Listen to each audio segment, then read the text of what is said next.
Junagadh Keshod rotary club international દ્વારા નવા પ્રમુખ સેક્રેટરીનો ઇન્સ્ટોલેશન કાર્યક્રમ યોજાયો।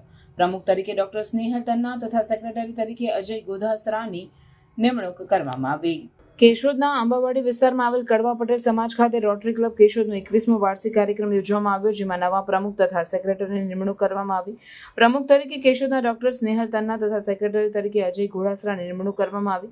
આ પ્રસંગે રોટરી ક્લબના ડિસ્ટ્રિક્ટ ગવર્નર પ્રશાંત જાની દ્વારા તેઓને શપથ લેવડાવ્યા હતા। Chief guest deputy general of forest Prashant Tomar ખાસ હાજર રહ્યા હતા અને રોટરી ક્લબના કાર્યની પ્રશંસા કરી હતી। કાર્યક્રમની શરૂઆત દીપ પ્રાગટ્ય તથા મહેમાનોનું સ્વાગત પુષ્પગુચ્છના બદલે નવી પ્રણાલી મુજબ ખાદીના રૂમાલ અર્પણ કરી કરવામાં આવ્યો। નવા વરાયેલા પ્રમુખ ડોક્ટર સ્નેહલ તન્ના કેશોદની માટે 108ની ગણના કરવામાં આવશે। કેશોદના કોઈપણ કાર્ય સામાજિક, ધાર્મિક, શૈક્ષણિક, પર્યાવરણ હંમેશા અગ્રેસિવ રહ્યા છે। તેમની નિમણૂક થતાં તેમણે જણાવેલ કે રોટરી ક્લબના માધ્યમથી કેશોદ શહેરને રૂડુ, શૈક્ષણિક નગરી, ભક્તિમય નગરી, પર્યાવરણી સ્વચ્છ નગરી બનાવવા માટે આવતા વર્ષોમાં અમારા દ્વારા પ્રયત્ન કરવામાં આવશે। તેમજ બાળકો, વડીલો, યુવાનો દરેક માટે અમારા કાર્યક્રમ રાખવામાં આવશે। આ તકે નવા વરાયેલા પ્રમુખ તથા સેક્રેટરી સન્માન કેશોદની જુદી જુદી સંસ્થાઓ તથા ભારત વિકાસ પરિષદ, વિશ્વ હિન્દુ પરિષદ, બજરંગ દળ, શૈક્ષણિક અને ધાર્મિક સંસ્થાઓ દ્વારા કરવામાં આવ્યું હતું। સમગ્ર કાર્યક્રમનું સંચાલન રોટરી ક્લબના સ્થાપક હિતેશ ચનિયારા તથા હિતેશ રામોલિયા દ્વારા કરવામાં આવ્યું હતું। Doctor Snehal Tanna, rotary club of Keshod.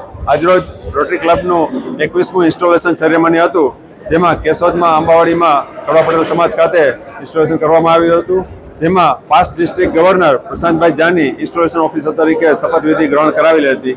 Chief guest તરીકે પ્રશાંત તોમર સાહેબ, જે ડેપ્યુટી કન્ઝર્વેટર ઓફ ફોરેસ્ટર જૂનાગઢથી પધારેલા હતા।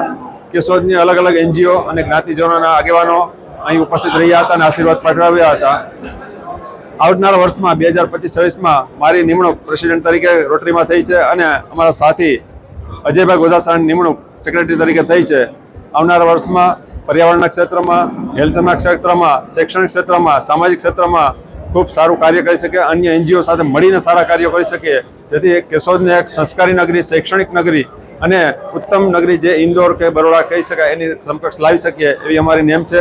સૌ કેશોદના નાગરિકજનોનો પણ આમાં સાથ સહકાર મળતો રહે તેવી હું આશા રાખું છું।